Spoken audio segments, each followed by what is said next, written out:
네, 오늘은 출애굽기 21장 28절부터 36절까지 말씀입니다. 출애굽기 21장 28절부터 36절까지 말씀입니다. 제가 현대인의 성경으로 읽도록 하겠습니다. 만일 소가 사람을 들이받아 죽이면 그 소는 반드시 돌로 쳐 죽이고 그 고기는 먹지 말아라. 이럴 경우 그 소의 임자는 형벌을 받지 않아도 된다. 그러나 그 소가 들이받는 버릇이 있어 그 임자가 경고를 받고도 소를 단속하지 않아 사람을 받아 죽였으면 그 소를 돌로 쳐 죽이고 그 소의 임자도 죽여라. 그렇지만 피해자 측에서 보상금을 요구하면 그는 그 보상금을 지불하고 자기 생명을 구할 수 있다. 이 법은 소가 나이 어린 아이들을 들이받아 죽였을 경우에도 동일하게 적용된다.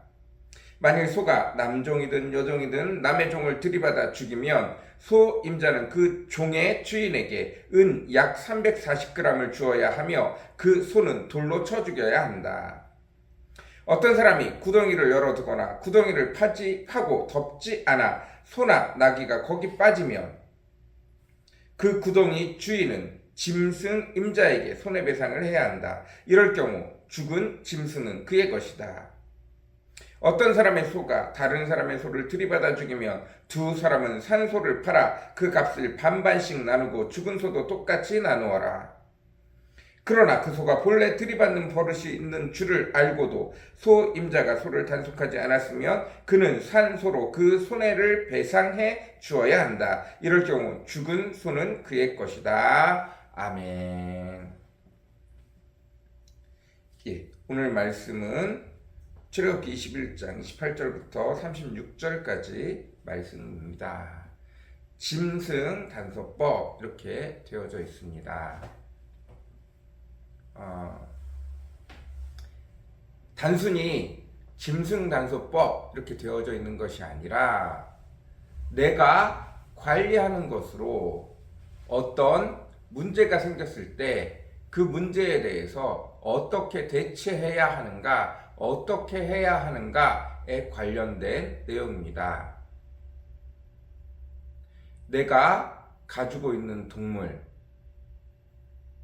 이 동물이 다른 사람에게 해를 끼쳤을 때, 혹은 내가 가지고 있는 동물이 다른 동물에게 바쳤을 때, 내가 가지고 있는 동물이 누군가를 쳤을 때, 여러 사례를 들어서 이야기를 하고 있습니다. 사실은 조금 애매한 경우가 있어요. 왜 그러냐 하면 내가 주인이고 동물이 가서 뭘 했어. 내 동물이 가서 뭘 했어. 근데 내가 직접 뭘 한 건 아니잖아요. 이런 경우들에 대해서 문제가 제기가 되고 그에 대한 방향성을 열어둔 것입니다. 무슨 의미냐 하면 보통 이런 일이 생기면 보통 힘 있는 사람이 약한 사람에게 자기 마음껏 이 문제를 해결하는 경우들이 많이 있습니다. 내가 직접 무언가를 잘못한 것이 아니기 때문에, 내가 직접 무언가를 손해를 준 것이 아니라 부지구식 중에 일어난 일들이고 내가 한 것도 아니고, 그쵸? 내가 가지고 있는 동물이 했기 때문에 이렇게 이야기하면 오늘날은 잘 이해가 안 될 수 있습니다. 그런데 이렇게 이야기를 바꾸면 굉장히 이야기가 쉽게 되어집니다. 오늘날 교통사고가 이것과 아주 비슷합니다. 내가 사람을 죽일 작정으로 사람을 쳐서 죽이는 경우가 거의 없습니다. 실수로 쳐서 죽인다거나 혹은 무슨 문제가 생겨서 문제를 야기하는 경우들이 많이 있습니다. 이런 경우들에 대해서 어떻게 해야 하는가 큰 방향성을 제시해 주는 것입니다. 우리나라가 보험이 아주 잘 되기 전에는 교통사고가 나면 우리나라 사람들은 무조건 뒷목을 잡고 나갑니다. 그리고 결국은 너는 애비애비가 없냐? 애비애미가 없냐? 너는 삼촌도 없고 형도 없냐? 너는 위아래가 없냐? 막 이러면서 크게 싸움이 번지게 됩니다. 그 이유는 간단합니다. 누가 더 어른인가? 누가 더 힘이 센가? 누가 더 큰 힘으로 상대방을 제압해서 힘 있는 사람이 조금 더 유리한 상황을 가져가기 위해서 그 일들을 그렇게 행합니다. 보통 이런 경우들은 대부분 힘 있는 사람들이 우위를 가져갑니다. 예나 지금이나 보통은 그렇습니다. 오늘날에 가장 많이 바뀐 것이 바로 이것입니다.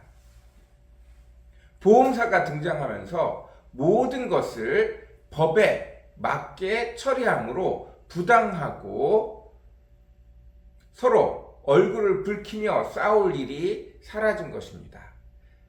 법에 정해진 대로 공정하게 이루어지기 때문입니다. 그러나 예전에는 제가 얘기했듯이 우리나라가 운전보험, 자동차 보험이 확산되기 전까지는 거의 대부분 뒷목 잡고 나오는 경우가 많았죠. 마찬가지입니다. 이렇게 애매한 것들에 관해서는 늘 힘 있는 사람이 우세할 경우가 많았다는 거예요. 그럼에도 불구하고 이렇게 초창기에 여호와 하나님께서 세세하게 법을 나누어 두신 것입니다. 나는 물론 관련이 있지만 내가 할 수 없는 내 소를 내가 1년 365일 내가 감독할 수 없지만 그럼에도 불구하고 그와 관련된 일들이 일어났을 때 이렇게 처리해라 라고 해놓은 것입니다. 즉 다시 말해서 사람들이 자기들의 힘을 통해서 공정하지 못한 일을 하지 못하도록 미연에 방지한 것입니다. 하나님이 그의 백성들이 쓸데없는 곳에 그들의 힘을 과시하고 약한 자들을 함부로 무시하지 못하도록 그리하여서 그 백성의 억울함과 분노가 생기지 않도록 그들이 함부로 행하여서 그들의 거룩을 해치지 않도록 일부러 이렇게 법을 만들어 놓으신 것입니다. 그러나 오늘날 저와 여러분들이 알듯이 법은 점점 치사해집니다. 사람들이 그 법을 이용하는 경우들이 점점 늘어나고 있어요. 가장 대표적인 사례가 자동차 경범죄입니다. 차가 골목을 지나갈 때 갑자기 튀어나와서 손목을 차 옆에 있는 미러에, 사이드 미러에 손을 갖다 대서 치는 거예요. 그리고 운전자에게 합의금을 신청합니다. 그래서 10만 원, 20만 원, 많게는 병원비까지 30만 원 이렇게 갈취하는 경우들이 많이 있습니다. 무조건 골목을 지나갈 때 자동차가 사람을 치면 100% 자동차의 과실이기 때문에 아주 천천히 지나가고 있어도 지나가면서 못 본 척하고 손을 들이밀어서 사고를 일부러 내는 경우들이 심심찮게 많이 나타나고 있는 것입니다.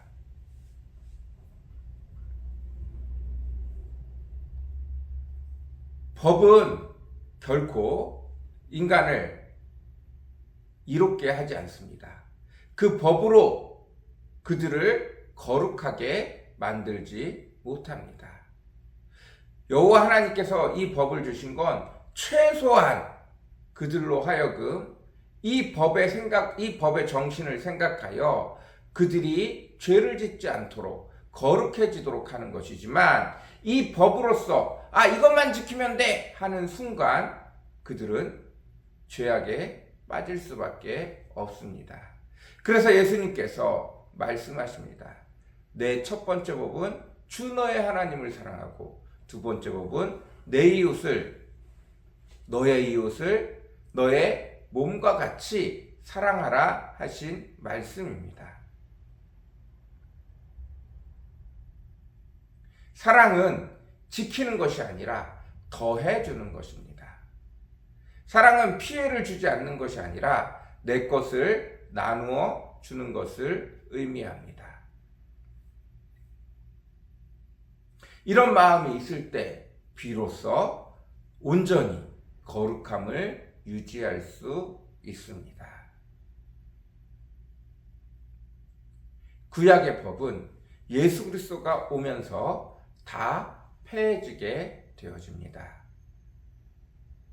성경에 있는 법을 법으로 지키려고 하면 절대로 죄에서 벗어날 수 없습니다.